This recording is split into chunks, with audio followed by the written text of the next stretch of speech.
Namaste devotees. Today it is Safala Ekadashi. The speciality of this Ekadashi is that today Shobhana Yoga has come along with Chitra Nakshatra. So I have chanted a very powerful Lord Ananta Padmanabha mantra. By listening to this mantra today with devotion for 108 times each in the morning and evening, success will be obtained without any obstacle. All desires will be fulfilled and all sorrows will be destroyed. Before listening to the mantra, if you are new to the channel, subscribe the channel, press the nearby bell icon and select all option. Also comment as Om Shri Ananta Padmanabhaya Namaha. ॐ श्रीं ह्रीं पद्मनाभाय स्वाहा श्रीशेषशायिने अनन्तपद्मनाभाय मङ्गलम् ॐ श्रीं ह्रीं पद्मनाभाय स्वाहा श्रीशेषशायिने अनन्तपद्मनाभाय मङ्गलम् ॐ श्रीं ह्रीं पद्मनाभाय स्वाहा श्रीशेषशायिने अनन्तपद्मनाभाय मङ्गलम् ॐ श्रीं ह्रीं पद्मनाभाय स्वाहा श्रीशेषशायिने अनन्तपद्मनाभाय मङ्गलम् ॐ श्रीं ह्रीं पद्मनाभाय स्वाहा श्रीशेषशायिने अनन्तपद्मनाभाय मङ्गलम् ॐ श्रीं ह्रीं पद्मनाभाय स्वाहा श्रीशेषशायिने अनन्तपद्मनाभाय मङ्गलम् ॐ श्रीं ह्रीं पद्मनाभाय स्वाहा श्रीशेषशायिने अनन्तपद्मनाभाय मङ्गलम् ॐ श्रीं ह्रीं पद्मनाभाय स्वाहा श्रीशेषशायिने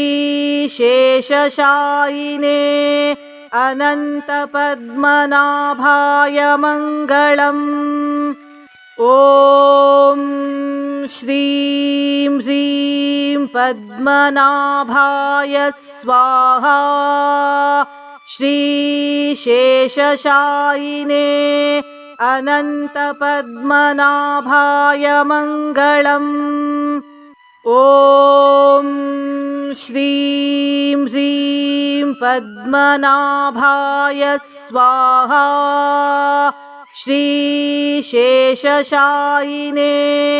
अनन्तपद्मनाभाय मङ्गलम् ॐ श्रीं ह्रीं पद्मनाभाय स्वाहा श्रीशेषशायिने अनन्तपद्मनाभाय मङ्गलम् ॐ श्रीं ह्रीं पद्मनाभाय स्वाहा श्रीशेषशायिने अनन्तपद्मनाभाय मङ्गलम् ॐ श्रीं ह्रीं पद्मनाभाय स्वाहा श्रीशेषशायिने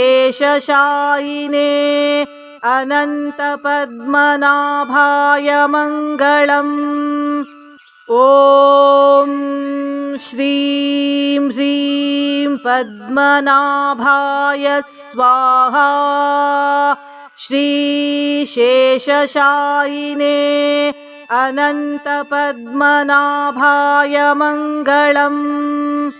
ॐ श्रीं ह्रीं पद्मनाभाय स्वाहा।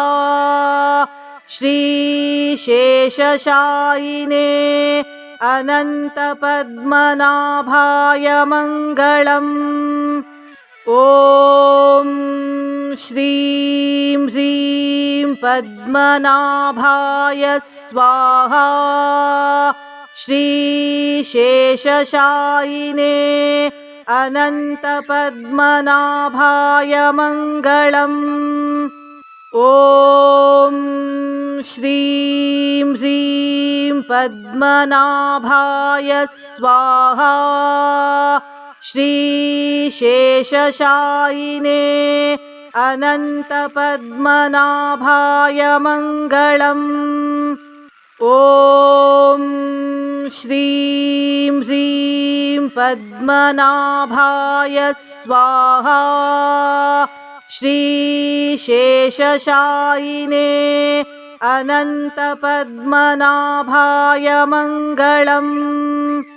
ॐ श्रीं ह्रीं पद्मनाभाय स्वाहा।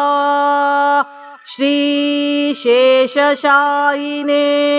अनन्तपद्मनाभाय मङ्गलम्। ॐ श्रीं ह्रीं पद्मनाभाय स्वाहा। श्रीशेषशायिने अनन्तपद्मनाभाय मङ्गलम्। ॐ श्रीं ह्रीं पद्मनाभाय स्वाहा। श्रीशेषशायिने अनन्तपद्मनाभाय मङ्गलम्। ॐ श्रीं ह्रीं पद्मनाभाय स्वाहा। श्रीशेषशायिने अनन्तपद्मनाभाय मङ्गलम्। ॐ श्रीं ह्रीं पद्मनाभाय स्वाहा। श्रीशेषशायिने अनन्तपद्मनाभाय मङ्गलम्। ॐ श्रीं ह्रीं पद्मनाभाय स्वाहा। श्रीशेषशायिने अनन्तपद्मनाभाय मङ्गलम्। ॐ श्रीं ह्रीं पद्मनाभाय स्वाहा। श्रीशेषशायिने अनन्तपद्मनाभाय मङ्गलम्। ॐ श्रीं ह्रीं पद्मनाभाय स्वाहा। श्रीशेषशायिने अनन्तपद्मनाभाय मङ्गलम्। ॐ श्रीं ह्रीं पद्मनाभाय स्वाहा। श्रीशेषशायिने अनन्तपद्मनाभाय मङ्गलम्। ॐ श्रीं ह्रीं पद्मनाभाय स्वाहा। श्रीशेषशायिने अनन्तपद्मनाभाय मङ्गलम्। ॐ श्रीं ह्रीं पद्मनाभाय स्वाहा। श्रीशेषशायिने अनन्तपद्मनाभाय मङ्गलम्। ॐ श्रीं ह्रीं पद्मनाभाय स्वाहा। श्री श्रीशेषशायिने अनन्तपद्मनाभाय मङ्गलम्। ॐ श्रीं ह्रीं पद्मनाभाय स्वाहा। श्रीशेषशायिने अनन्तपद्मनाभाय मङ्गलम्। ॐ श्रीं ह्रीं पद्मनाभाय स्वाहा।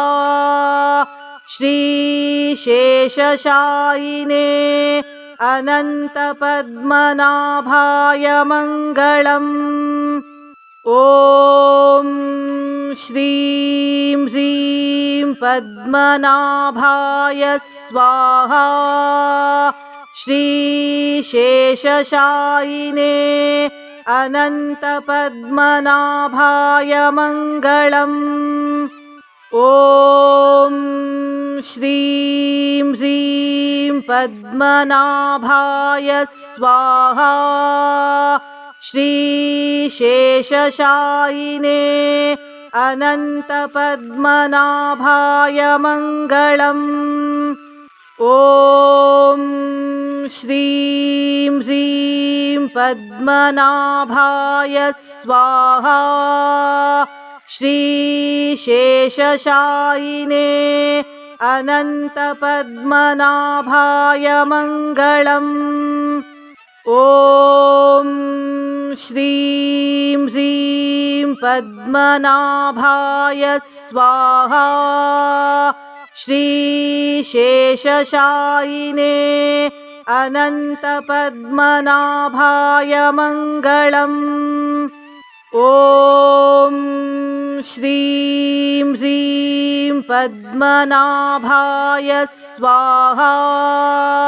श्रीशेषशायिने अनन्तपद्मनाभाय मङ्गलम्। ॐ श्रीं ह्रीं पद्मनाभाय स्वाहा। श्रीशेषशायिने अनन्तपद्मनाभाय मङ्गलम्। ॐ श्रीं ह्रीं पद्मनाभाय स्वाहा। श्रीशेषशायिने अनन्तपद्मनाभाय मङ्गलम्। ॐ श्रीं ह्रीं पद्मनाभाय स्वाहा। श्रीशेषशायिने अनन्तपद्मनाभाय मङ्गलम्। ॐ श्रीं ह्रीं पद्मनाभाय स्वाहा। श्रीशेषशायिने अनन्तपद्मनाभाय मङ्गलम्। ॐ श्रीं ह्रीं पद्मनाभाय स्वाहा। श्रीशेषशायिने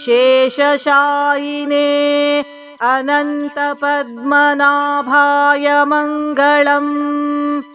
ॐ श्रीं ह्रीं पद्मनाभाय स्वाहा। श्रीशेषशायिने अनन्तपद्मनाभाय मङ्गलम्। ॐ श्रीं ह्रीं पद्मनाभाय स्वाहा। श्रीशेषशायिने अनन्तपद्मनाभाय मङ्गलम्। ॐ श्रीं ह्रीं पद्मनाभाय स्वाहा। श्रीशेषशायिने अनन्तपद्मनाभाय मङ्गलम्। ॐ श्रीं ह्रीं पद्मनाभाय स्वाहा। श्रीशेषशायिने अनन्तपद्मनाभाय मङ्गलम्। ॐ श्रीं ह्रीं पद्मनाभाय स्वाहा। श्रीशेषशायिने अनन्तपद्मनाभाय मङ्गलम्। ॐ श्रीं ह्रीं पद्मनाभाय स्वाहा। श्रीशेषशायिने अनन्तपद्मनाभाय मङ्गलम्। ॐ श्रीं ह्रीं पद्मनाभाय स्वाहा। श्रीशेषशायिने अनन्तपद्मनाभाय मङ्गलम्। ॐ श्रीं ह्रीं पद्मनाभाय स्वाहा। श्रीशेषशायिने अनन्तपद्मनाभाय मङ्गलम्। ॐ श्रीं ह्रीं पद्मनाभाय स्वाहा। श्रीशेषशायिने अनन्तपद्मनाभाय मङ्गलम्। ॐ श्रीं ह्रीं पद्मनाभाय स्वाहा। श्रीशेषशायिने अनन्तपद्मनाभाय मङ्गलम्। ॐ श्रीं ह्रीं पद्मनाभाय स्वाहा।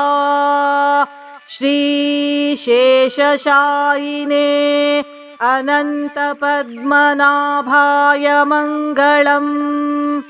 ॐ श्रीं ह्रीं पद्मनाभाय स्वाहा। श्रीशेषशायिने अनन्तपद्मनाभाय मङ्गलम्। ॐ श्रीं ह्रीं पद्मनाभाय स्वाहा। श्रीशेषशायिने अनन्तपद्मनाभाय मङ्गलम्। ॐ श्रीं ह्रीं पद्मनाभाय स्वाहा। श्रीशेषशायिने अनन्तपद्मनाभाय मङ्गलम्। ॐ श्रीं ह्रीं पद्मनाभाय स्वाहा। श्रीशेषशायिने अनन्तपद्मनाभाय मङ्गलम्। ॐ श्रीं ह्रीं पद्मनाभाय स्वाहा। श्रीशेषशायिने अनन्तपद्मनाभाय मङ्गलम्। ॐ श्रीं ह्रीं पद्मनाभाय स्वाहा। श्रीशेषशायिने अनन्तपद्मनाभाय मङ्गलम्। ॐ श्रीं ह्रीं पद्मनाभाय स्वाहा। श्रीशेषशायिने अनन्तपद्मनाभाय मङ्गलम्। ॐ श्रीं ह्रीं पद्मनाभाय स्वाहा। श्रीशेषशायिने अनन्तपद्मनाभाय मङ्गलम्। ॐ श्रीं ह्रीं पद्मनाभाय स्वाहा। श्रीशेषशायिने अनन्तपद्मनाभाय मङ्गलम्। ॐ श्रीं ह्रीं पद्मनाभाय स्वाहा। श्रीशेषशायिने अनन्तपद्मनाभाय मङ्गलम्। ॐ श्रीं ह्रीं पद्मनाभाय स्वाहा। श्रीशेषशायिने अनन्तपद्मनाभाय मङ्गलम्। ॐ श्रीं ह्रीं पद्मनाभाय स्वाहा। श्रीशेषशायिने अनन्तपद्मनाभाय मङ्गलम्। ॐ श्रीं ह्रीं पद्मनाभाय स्वाहा। श्रीशेषशायिने अनन्तपद्मनाभाय मङ्गलम्। ॐ श्रीं ह्रीं पद्मनाभाय स्वाहा। श्रीशेषशायिने अनन्तपद्मनाभाय मङ्गलम्। ॐ श्रीं ह्रीं पद्मनाभाय स्वाहा। श्रीशेषशायिने अनन्तपद्मनाभाय मङ्गलम्। ॐ श्रीं ह्रीं पद्मनाभाय स्वाहा। श्रीशेषशायिने अनन्तपद्मनाभाय मङ्गलम्। ॐ श्रीं ह्रीं पद्मनाभाय स्वाहा। श्रीशेषशायिने अनन्तपद्मनाभाय मङ्गलम्। ॐ श्रीं ह्रीं पद्मनाभाय स्वाहा। श्रीशेषशायिने अनन्तपद्मनाभाय मङ्गलम्। ॐ श्रीं ह्रीं पद्मनाभाय स्वाहा। श्रीशेषशायिने अनन्तपद्मनाभाय मङ्गलम्। ॐ श्रीं ह्रीं पद्मनाभाय स्वाहा। श्रीशेषशायिने अनन्तपद्मनाभाय मङ्गलम्। ॐ श्रीं ह्रीं पद्मनाभाय स्वाहा। श्रीशेषशायिने अनन्तपद्मनाभाय मङ्गलम्। ॐ श्रीं ह्रीं पद्मनाभाय स्वाहा। श्रीशेषशायिने अनन्तपद्मनाभाय मङ्गलम्। ॐ श्रीं ह्रीं पद्मनाभाय स्वाहा।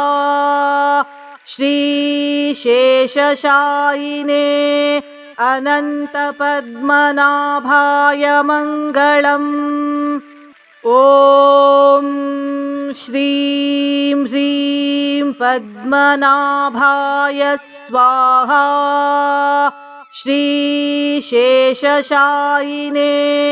अनन्तपद्मनाभाय मङ्गलम्। ॐ श्रीं ह्रीं पद्मनाभाय स्वाहा। श्रीशेषशायिने अनन्तपद्मनाभाय मङ्गलम्। ॐ श्रीं ह्रीं पद्मनाभाय स्वाहा। श्रीशेषशायिने अनन्तपद्मनाभाय मङ्गलम्। ॐ श्रीं ह्रीं पद्मनाभाय स्वाहा। श्रीशेषशायिने अनन्तपद्मनाभाय मङ्गलम्।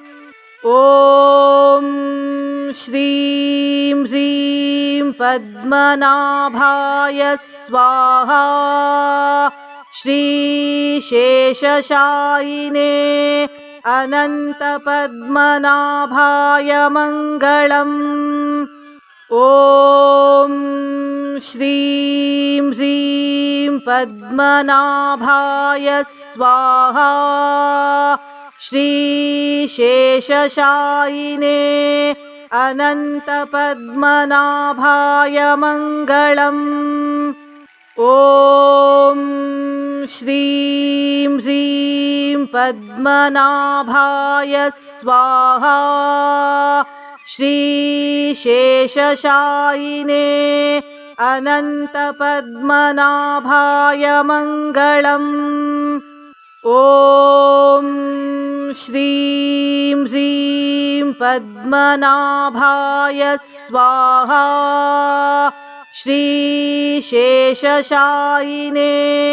अनन्तपद्मनाभाय मङ्गलम्। ॐ श्रीं ह्रीं पद्मनाभाय स्वाहा। श्रीशेषशायिने अनन्तपद्मनाभाय मङ्गलम्। ॐ श्रीं ह्रीं पद्मनाभाय स्वाहा। श्रीशेषशायिने अनन्तपद्मनाभाय मङ्गलम्। ॐ श्रीं ह्रीं पद्मनाभाय स्वाहा। श्रीशेषशायिने अनन्तपद्मनाभाय मङ्गलम्। ॐ श्रीं ह्रीं पद्मनाभाय स्वाहा। श्रीशेषशायिने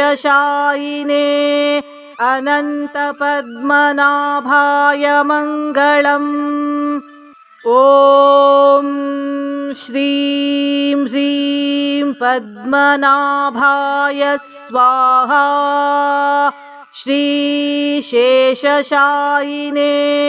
अनन्तपद्मनाभाय मङ्गलम्। ॐ श्रीं ह्रीं पद्मनाभाय स्वाहा। श्रीशेषशायिने अनन्तपद्मनाभाय मङ्गलम्। ॐ श्रीं ह्रीं पद्मनाभाय स्वाहा। श्रीशेषशायिने अनन्तपद्मनाभाय मङ्गलम्। ॐ श्रीं ह्रीं पद्मनाभाय स्वाहा। श्रीशेषशायिने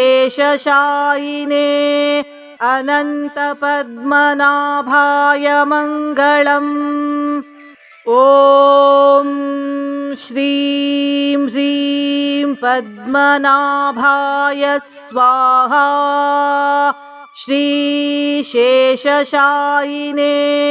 अनन्तपद्मनाभाय मङ्गलम्। ॐ श्रीं ह्रीं पद्मनाभाय स्वाहा। श्रीशेषशायिने अनन्तपद्मनाभाय मङ्गलम्। ॐ श्रीं ह्रीं पद्मनाभाय स्वाहा। श्रीशेषशायिने अनन्तपद्मनाभाय मङ्गलम्। ॐ श्रीं ह्रीं पद्मनाभाय स्वाहा। श्रीशेषशायिने अनन्तपद्मनाभाय मङ्गलम्। ॐ श्रीं ह्रीं पद्मनाभाय स्वाहा। श्रीशेषशायिने अनन्तपद्मनाभाय मङ्गलम्। ॐ श्रीं ह्रीं पद्मनाभाय स्वाहा। श्रीशेषशायिने अनन्तपद्मनाभाय मङ्गलम्। ॐ श्रीं ह्रीं पद्मनाभाय स्वाहा। श्रीशेषशायिने अनन्तपद्मनाभाय मङ्गलम्। ॐ श्रीं ह्रीं पद्मनाभाय स्वाहा। श्रीशेषशायिने अनन्तपद्मनाभाय मङ्गलम्। ॐ श्रीं ह्रीं पद्मनाभाय स्वाहा। श्रीशेषशायिने अनन्तपद्मनाभाय मङ्गलम्। ॐ श्रीं ह्रीं पद्मनाभाय स्वाहा। श्रीशेषशायिने अनन्तपद्मनाभाय मङ्गलम्। ॐ श्रीं ह्रीं पद्मनाभाय स्वाहा। श्रीशेषशायिने अनन्तपद्मनाभाय मङ्गलम्। ॐ श्रीं ह्रीं पद्मनाभाय स्वाहा। श्रीशेषशायिने अनन्तपद्मनाभाय मङ्गलम्। ॐ श्रीं ह्रीं पद्मनाभाय स्वाहा। श्रीशेषशायिने अनन्तपद्मनाभाय मङ्गलम्। ॐ श्रीं ह्रीं पद्मनाभाय स्वाहा। श्रीशेषशायिने अनन्तपद्मनाभाय मङ्गलम्। ॐ श्रीं ह्रीं पद्मनाभाय स्वाहा। श्रीशेषशायिने अनन्तपद्मनाभाय मङ्गलम्। ॐ श्रीं ह्रीं पद्मनाभाय स्वाहा। श्रीशेषशायिने